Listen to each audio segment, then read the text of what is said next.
Bienvenido a una nueva chispa informativa. Hoy vamos a estar hablando de la polémica entre México y España. Vamos a estar repasando de forma histórica quién debería pedir perdón. La respuesta puede sorprenderte, así que quédate hasta el final. Hicimos una investigación de fuentes académicas, tanto primarias como bibliográficas, y si les interesa pueden consultarlas ustedes mismos aquí. Pónganle pausa.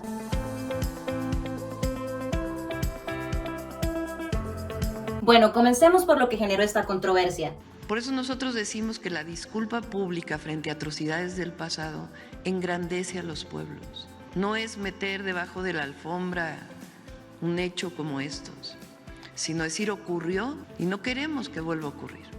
Claudia Sheinbaum, presidenta electa de México, decidió no invitar a Felipe VI, rey de España, a su toma de posesión, pero este desaire tiene raíces profundas. Sheinbaum justificó su decisión como un reclamo hacia la corona española por el expolio a los pueblos indígenas. ¿Cuál es el motivo? La falta de respuesta a una carta enviada por Andrés Manuel López Obrador, antiguo presidente de México, en el 2019 al rey de España. AMLO exigió disculpas por los supuestos agravios que los pueblos originarios americanos habían sufrido en manos de los españoles durante la conquista. Esto a su vez viene porque irónicamente en el 2015 el rey de España sí pidió disculpas de forma anacrónica y simbólica a los sefarditas expulsados de España en 1492. Entonces algunos se preguntan ¿por qué no lo hace con las comunidades indígenas? ¿Hipocresía? ¿Ignorancia? ¿O conveniencia? En realidad exigir disculpas a una España del siglo XXI por los supuestos crímenes que cometió una antigua España en el siglo XVI muestra una profunda ignorancia histórica y una excesiva manipulación política. Pensar en Felipe VI como un sucesor directo de Carlos V es un absurdo, casi tan absurdo como exigirle perdón a una monarquía que no reconocemos en América Hispana desde hace más de 200 años. Además tenemos que reconocer una verdad inminente. Los epígonos de los conquistadores están en América, no en la península. Exigir este acto simbólico de disculpas borra 500 años de historia compleja y transforma la política en un circo anacrónico. Pero esta es solo la superficie del problema.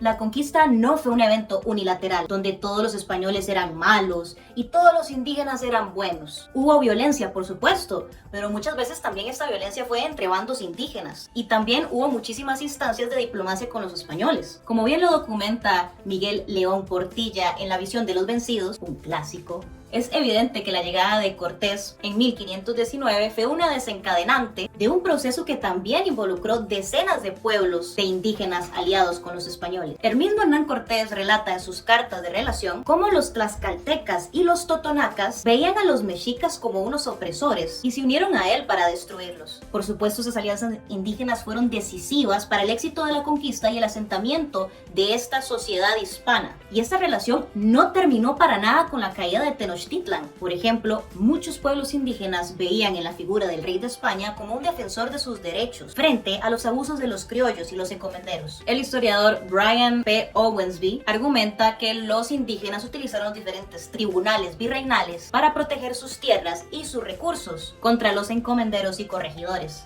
Mucho más adelante, durante las guerras de independencia, también hubo pueblos indígenas que apoyaron a la corona porque veían en la independencia un riesgo para su tierra y sus derechos, algo que al final resultó ser cierto, puesto que los criollos utilizarían esta ausencia del poder real para instaurar el capitalismo que conocemos hoy en día. Entonces, si hablamos de pedir perdón, la historia no es tan clara. Sheinbaum y AMLO simplifican un proceso que fue y sigue siendo muy complejo. Después de la independencia, se traicionaron muchas de las expectativas de los indígenas que lucharon a favor de los insurgentes, ya que estos le prometían libertad y justicia, pero trajeron consigo una exclusión sistemática en la instauración del nacionalismo mexicano. Durante el siglo XIX, las tierras comunales fueron despojadas bajo el proyecto liberal y sus leyes de reforma. Este despojo continuó en el México postrevolucionario, priorizando la modernización burguesa capitalista, mientras a su vez negaba la autonomía y en muchos casos la misma cultura y lengua de los indígenas. Recordemos que de hecho durante el conflicto de la revolución, las consignas de Zapata buscaban justamente procurar estas tierras a los indígenas y campesinos del sur. Y pues hoy en día las cosas no han cambiado tanto. Casos recientes como el asesinato de Higinio Trinidad de la Cruz en el 2023 muestran que el gobierno mexicano continúa fallándole a las comunidades indígenas. Por ejemplo, México es uno de los países más peligrosos para los defensores ambientales en el mundo, con 54 asesinatos de ambientalistas zapatistas en el 2021. El control de recursos y el despojo de las tierras por parte de transnacionales como las mineras, que siguen una lógica imperialista, al igual que por ejemplo las bandas de narcotráfico, continúan afectando a estas comunidades indígenas. Mucho más que Carlos V. De igual manera, el Ejército Zapatista de Liberación Nacional y el Consejo Nacional de los Pueblos Originarios en México también han denunciado la falta de consulta y el atentado ambiental que puede significar la construcción del Tren Maya, no oponiéndose así al desarrollo de la región sur de México, sin embargo sí al atropello estatal en la toma de esta decisión, poniendo en peligro de nuevo a las comunidades indígenas, que como ya hemos mencionado anteriormente, por temas relacionados al narcotráfico, contaminación, tala, persecución, entre otras cosas como la pobreza, siguen hoy en día siendo poblaciones vulnerables en el México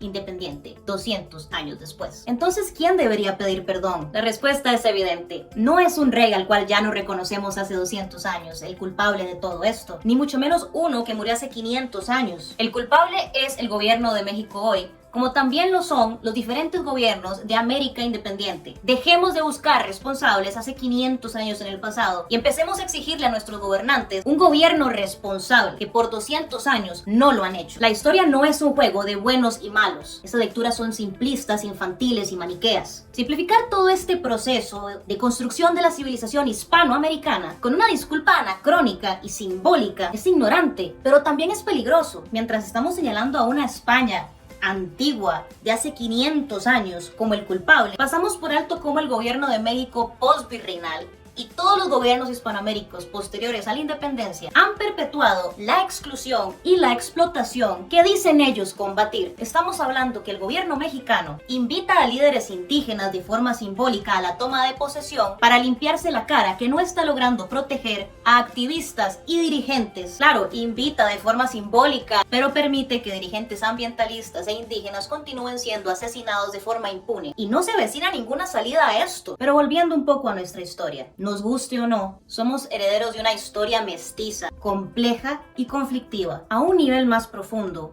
pedir perdón por la conquista es disculparse por la existencia misma de nuestra civilización hispanoamericana. Es como que un rey al otro lado del mundo esté pidiendo perdón porque yo y usted existamos. Y peor aún, es desviar la atención de los verdaderos responsables contemporáneos, como nuestros gobiernos actuales, las transnacionales con sus dinámicas imperialistas sobre la región y por supuesto el crimen organizado. Así que viva la hispanidad de todos los colores, mestiza, negra, indígena, blanca, asiática, porque al final puede que no nos guste esta historia, pero es la que tenemos. Como dice el maestro Zunzunegui, puede que no nos guste quiénes son nuestros padres, pero son nuestros padres, de ahí venimos. Y no hacemos nada llorando sobre leche derramada. Así que la pregunta no es quién debe disculparse, sino ¿qué vamos a hacer nosotros, los hispanos, para construir un futuro digno para todos?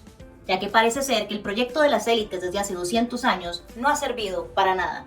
Y recuerden, no se combate un mito creando otro, se combaten con la verdad.